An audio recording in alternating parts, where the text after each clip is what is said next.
Dúling bí mi frucht in scoil gas bí mi dul còisir farfil meistr I teagasg. Nuair has sin tú sé le meistr macaveiling ha uafsoch spáirseáil is a duine go má díalaír. Well, ha clás seach dèanamh skiplí, agus ha sin Faic na téirich in amachchas an còisir, is an sin ha meistr an sína seach. Ha is talim a bhí an còisir, sgas is talim a seinn is ha meistr snog, nuair a ha sin an còisir, so ha bhí ní spáirseáil.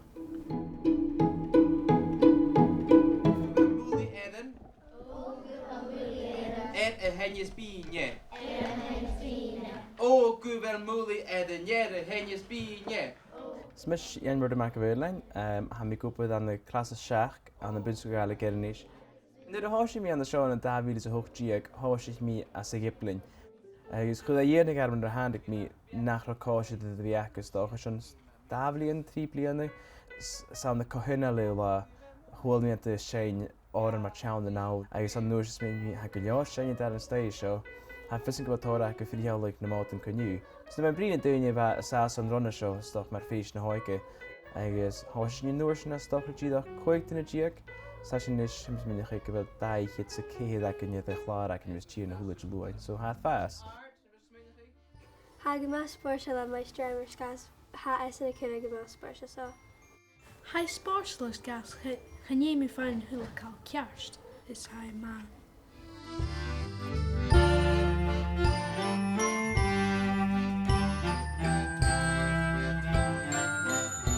He gwybod gymach macrwy, ans nwbydd gylai a lege ach cwydioch leis y hwylwyr y heidion ni, he gwybod gymach macrwy. Fon y tei bu gwylwchig sion na lesan yn. He cwydioch sgynial iddo fi, mae hafryd y geg di ianw bed i o'ch ianw gysgybl a ys nw'r sy'n gytrich sy'n còisir, smygyd na horain gan cwyd còmhla agus cwydioch leis yn càil, he fiach yn leis yn piano y chlwych súbiad yn yw'r tor practis yn sy'n cwydioch. Wel, a tor up y ddawn, ach se up y ddawn sy'n hynny'n cyngadys mae gyda up y chrwy i hawn. Sgas, ha cort rawn sy'n fi gael ianw, ha cort rŵs sy'n fi gweld parstan, agus hi wad, ystau sio, si gohara clas o siac at y cwni caran tornas mwyn a hwg nil, as at y gyr sy'n eich hialting yn y nien i soeg. Ha mi gyma prosial, chan ei dydach a Iain-Murdo ach a chlawn cwydioch chi nhw Faic yn cho mas a hat y gianwys, dydach os John o'ch sa hat ar son seinn agus Gaelic agus cruthachadh.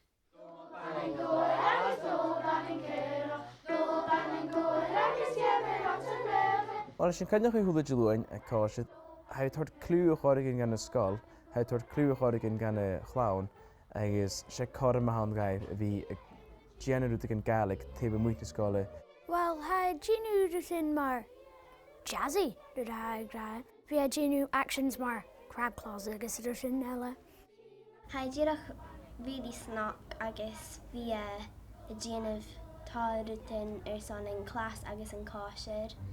We both love Gaelic and we both love the mod. He's so easy-ozy, he's so easygoing and he's up for anything. He's a big kid himself, so yeah. I do all the liaising with parents. Choir have gone out in school time and sung in care homes, local mods in Inbhir Nis and the national mod. Wat mi taitje goed nuur eva còisir y bhrosnaich. Fai snoc gynro isac gynro sy'n bhrosnaich agus gynro I diolch yn pwng fo còisir eile. Ba mi sé erbyn agus ba mi hwyl uwch taitje. Fa mis yn mwgoi sgas gyda chlawn yn doi. Fa sy'n h-uile ar doi glan.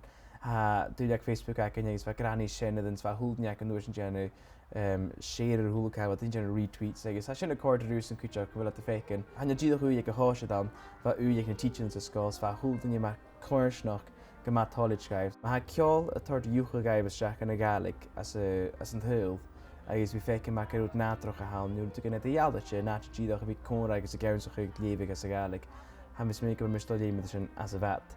Se teacher ma hawn, ha'i cortig si, fawrchwyd sy'n ysgol. Ha'i na teacher ma yn fiach sa eis ha'i evening ha'i ufsoch ma fi'n cwrst.